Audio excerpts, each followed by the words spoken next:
Bismillahirrahmanirrahim. Assalamualaikum warahmatullahi wabarakatuh.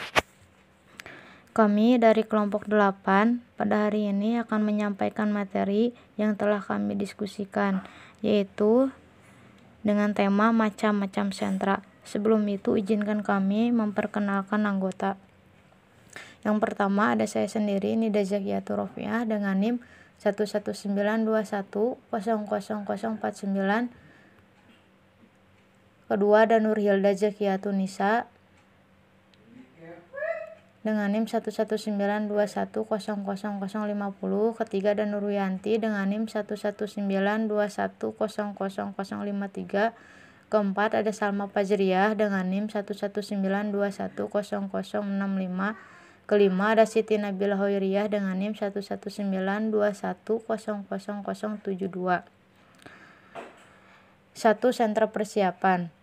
Wismiarti Tamin mengatakan sentra persiapan merupakan sentra tempat guru mengorganisasikan tempat secara khusus yang fokus di dalamnya diisi dengan kegiatan matematika, membaca dan menulis. Kedua, tujuan adalah agar anak dapat berpikir teratur, senang membaca, menulis, dan berhitung. Pada kelompok anak kelas B yang sedang persiapan masuk ke sekolah dasar, frekuensi main di sentra persiapan lebih banyak dibandingkan dengan kelompok anak kelas A. Ketiga, di sentra persiapan anak-anak banyak belajar dari alat-alat permainan dari berbagai macam bentuknya seperti puzzle huruf, puzzle angka, huruf dan angka dari kayu, papan tulis, serta alat tulis seperti pensil, bolpen, penggaris, penghapus, kertas, dan krayon. Kedua ada sentra balok, yaitu 1. Di sentra ini anak dapat memilih balok-balok yang telah disajikan sesuai keinginannya. Penekanan pada sentra ini adalah bagaimana anak berimajinasi dan berkreasi dalam menata balok-balok sehingga membentuk seperti bangunan asli. Kedua, sentra balok memfasilitasi anak bermain tentang konsep bentuk, ukuran, keterkaitan bentuk, kerapihan, ketelitian bahasa, dan kreativitas. Bermain balok selalu dikaitkan dengan main peran mikro dan bangunan yang dibangun anak digunakan untuk bermain peran. Ketiga, alat dan bahan main sentra balok dengan berbagai bentuk dan ukuran balok, aksesoris untuk main peran, Lego seperti berbentuk kertas, dan alat tulis. Keempat, esensi dari permainan di sentra ini adalah membangun struktur berpikir anak. Disarankan paling sedikit 100 balok untuk satu anak agar dapat merangsang anak dalam menciptakan bangunan yang bervariasi sesuai ide atau gagasan. Ketiga, yaitu ada sentra main peran kecil atau mikro. Di sentra ini, anak bermain secara simbolik dengan menggunakan mainan atau miniatur, misalnya rumah ibadah, boneka-boneka, rangkaian kereta dengan rel, kebun binatang dengan miniatur binatang-binatang, serta lainnya. Di sini, anak berperan sebagai orkestrator atau dalang yang menggerakkan boneka dan mainan untuk membentuk alur cerita. Kedua, saat bermain sebagai dalang atau orkestrator, anak-anak belajar untuk melihat dari sudut pandang yang lebih besar. Mereka belajar untuk memperhatikan diri mereka ke dalam beberapa peran sekaligus, misalnya menjalankan boneka dokter, boneka pasien, dan lainnya. Hal ini akan melatih anak untuk berpikir lebih bijak. Ketiga, selain anak belajar untuk menghubungkan dan mengambil sudut pandang orang lain, anak juga belajar membangun kemampuan berpikir abstrak serta mengembangkan kemampuan berpikir objektif. Keempat, yang harus diingat dalam bermain peran kecil adalah alat-alat yang digunakan haruslah miniatur yang memiliki dimensi profesional, misalnya ukuran-ukuran rumah, kursi, boneka, mobil, dan lainnya yang harus seimbang.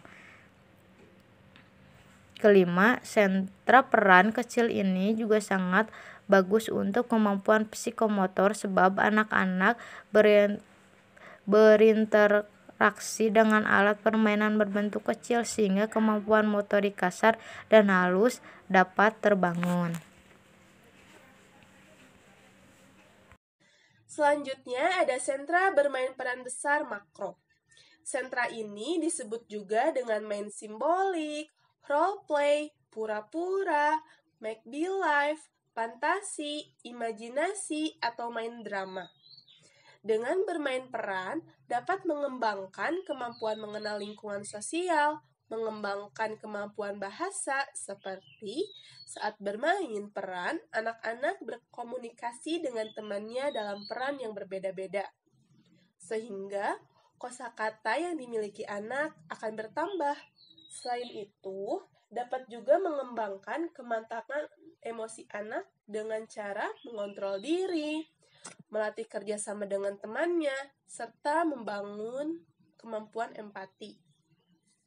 Sentra bermain peran besar menggunakan alat-alat main yang berukuran besar sesuai dengan ukuran sebenarnya. Misalnya, bermain peran sebagai guru menggunakan alat-alat tulis dalam pembelajaran seperti papan tulis, dan lainnya. Contoh lainnya, bermain peran sebagai pemadam kebakaran dengan menggunakan baju tahan panas. Wismiarti menyebutkan bahwa sentra main peran merupakan aplikasi dari berbagai penelitian yang sudah dilakukan oleh tokoh-tokoh pendidikan seperti Vygotsky, yang menyebutkan bahwa melalui main peran, anak dapat melebihi tahap perkembangannya saat ini, karena anak akan lebih bersikap dewasa sesuai perannya. Alat dan bahan sentra main peran besar contohnya seperti mainan untuk pasar-pasaran, mainan untuk rumah-rumahan, mainan untuk dokter-dokteran, mainan untuk kegiatan pantai, mainan untuk tukang-tukangan, mainan untuk kegiatan nelayan, mainan salon-salonan, dan lain sebagainya. Selanjutnya yaitu sentra imtak. Pada sentra ini berisi berbagai kegiatan untuk menanamkan nilai-nilai agama, keimanan, dan ketakwaan kepada Tuhan Yang Maha Esa. Sentra ini bertujuan untuk mengembangkan kemampuan beragama pada anak sejak dini dan membentuk pribadi yang cerdas, berperilaku sesuai dengan norma agama. Kegiatan yang dilakukan merupakan kegiatan yang sederhana dan menyenangkan bagi anak, mengingat bahwa pengenalan dan pemahaman terhadap agama merupakan suatu konsep yang abstrak, perlu diterjemahkan menjadi aktivitas yang konkret bagi anak. Bahan-bahan yang disiapkannya pun adalah berbagai bangunan ibadah berbentuk mini, alat-alat beribadah, dan kitab berbagai agama, buku-buku cerita, gambar-gambar, dan alat permainan lain yang bernuansa agama. Dalam sentra ini, anak melakukan kegiatan bermain untuk mengenal agama Islam, seperti rukun Islam, rukun iman, Al-Quran, dan akhlak. Selanjutnya yaitu sentra bahan alam. Nama sentra bahan alam ini diambil dari kata messy play atau main kotor atau berantakan. Di dalam sentra ini anak dibebaskan untuk melakukan eksplorasi bahan-bahan yang ada melalui panca indera. Sedangkan menurut Mukhtar Latif dan kawan-kawan, sentra bahan alam itu merupakan sentra yang memberikan kesempatan kepada anak untuk berinteraksi langsung dengan berbagai macam bahan untuk mendukung sensomotorik, self-control, dan sains. Sedangkan menurut Suyadi dan Dahlia, sentra bahan alam adalah bermaksud memberikan kesempatan kepada anak untuk bereksplorasi dengan berbagai bahan yang ada di alam.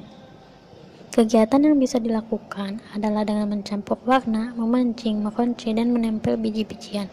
Sentra bahan alam memiliki tujuan untuk memberikan pengalaman pada anak untuk bereksplorasi dengan berbagai materi. Di sentra ini, anak pun bermain sambil belajar untuk dapat menunjukkan kemampuan mengenal, membandingkan, menghubungkan, dan membedakan. Dengan bereksplorasi dan bereksperimen, anak akan memiliki ide dan kepekaan terhadap pengetahuan dan alam sekitar sehingga tumbuh motivasi dan kepercayaan diri dalam belajar. Baik, materi selanjutnya yang keenam yaitu sentra bahan alam. Tujuan khusus dari sentra bahan alam adalah memberi kesempatan untuk membangun kemampuan dengan berbagai macam bahan atau dengan bahan-bahan yang berbeda. Memberi kesempatan anak mendapatkan pengalaman sensori motor yang kaya dan membangun kontrol diri. Aturan di sentra bahan alam adalah penggunaan alat sesuai dengan fungsinya, kontrol diri, beres-beres, bekerja tuntas. Manfaat sentra bahan alam adalah mendukung tahap perkembangan sensori motor, mendukung tahap perkembangan konstruksi cair atau tahap melukis atau tahap Play-Doh, mendukung anak belajar konsep sains, mendukung anak untuk lebih kontrol, memperkuat fine motor skill. Lalu perlengkapan main di sentra bahan alam yaitu ada Play-Doh, ada finger painting, ada cat lukis, beras, biji-bijian, pasir dan air, krayon, spidol, kertas untuk melukis, untuk menggambar,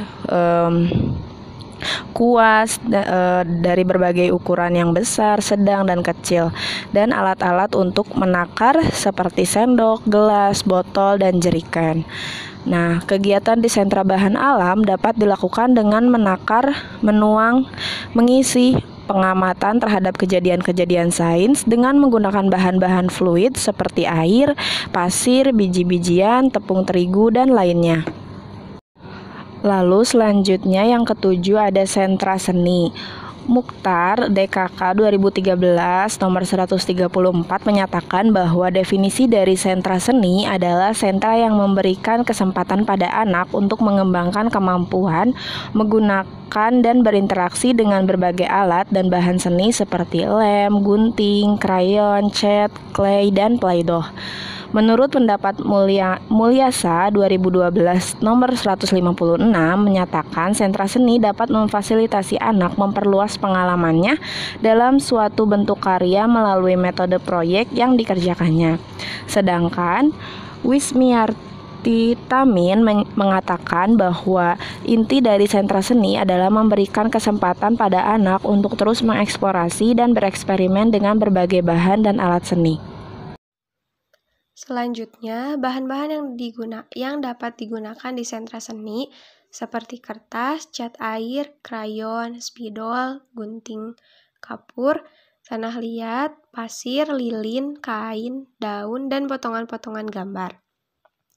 Pemberian fasilitas di sentra seni dapat memberikan pengalaman bagi anak dalam menggunakan berbagai macam alat dan bahan untuk menciptakan sesuatu hasil karyanya sesuai kemampuan anak. Jadi, anak akan terbiasa menuangkan ide-idenya ketika menggunakan bahan-bahan yang sudah tersedia menjadi suatu karya yang bermakna. Tujuan sentra seni memberikan pengalaman proses kerja yang bermutu, bukan menghasilkan karya seni, serta anak mendapat kesenangan dari eksplorasi warna, keterampilan motorik halus, dan proses kreativitas, membangun kemampuan dasar-dasar seni. Salah satu poin yang menarik dalam sentra seni adalah dapat mengetahui tahap perkembangan anak secara jelas melalui hasil karya seni anak. Langkah-langkah pembelajaran sentra. Dalam proses pembelajaran selling atau BCCT ini digunakan langkah-langkah untuk mendukung perkembangan anak. Antara lain, pertama, penataan lingkungan bermain. Sebelum anak datang, guru menyiapkan bahan dan alat bermain yang digunakan sesuai rencana dan jadwal kegiatan yang telah disusun untuk kelompok yang dibimbingnya. Kedua, kegiatan sebelum masuk kelas atau penyambutan anak selama 10 menit. Guru menyambut kedatangan anak dengan tegur sapa, senyum, dan salam. Anak-anak langsung diarahkan untuk bermain bebas bersama teman-teman sambil menunggu kegiatan dimulai. Kondisi awal yang harus diketahui oleh guru dan peserta didik saat datang adalah ekspresi emosi yang menunjukkan rasa nyaman berada di sekolah. Ketiga, pembukaan atau pengalaman gerakan kasar selama 20 menit. Guru menyiapkan seluruh anak dalam lingkaran, lalu menyebutkan kegiatan pembuka yang akan dilaksanakan. Kegiatan pembuka dapat berupa gerak musik, permainan, dan jurnal, dan sebagainya. Satu guru yang memimpin, guru lainnya menjadi peserta bersama anak atau mencontohkan. Anak dikondisikan duduk melingkar atau circle time. Keempat, transisi. Selama 10 menit. Selesai pembukaan, anak-anak diberi waktu untuk pendinginan. dengan cara bernyanyi dalam lingkaran atau membuat permainan tebak-tebakan. Tujuannya agar anak kembali tenang. Setelah tenang, anak secara bergiliran dipersilahkan untuk minum atau ke kamar kecil. Gunakan kesempatan ini untuk melatih kebersihan diri anak. Kegiatan dapat berupa cuci tangan, cuci muka, cuci kaki, maupun buang air kecil. Langkah-langkah pembelajaran sentra yang selanjutnya kelima, kegiatan inti. Kegiatan inti selama 90 menit. Dalam kegiatan inti ini digunakan 4 pijakan scaffolding untuk mendukung dalam perkembangan anak, yaitu A. Pijakan lingkungan main, B. Pijakan sebelum main selama 15 menit, C. Pijakan selama main selama 60 menit, yang D. Pijakan setelah main selama 30 menit. Yang keenam, makan bersama selama 10 menit. Yang terakhir, kegiatan penutup. Sekian penyampaian materi dari kelompok 8. Kurang lebihnya mohon dimaafkan. Wassalamualaikum warahmatullahi wabarakatuh.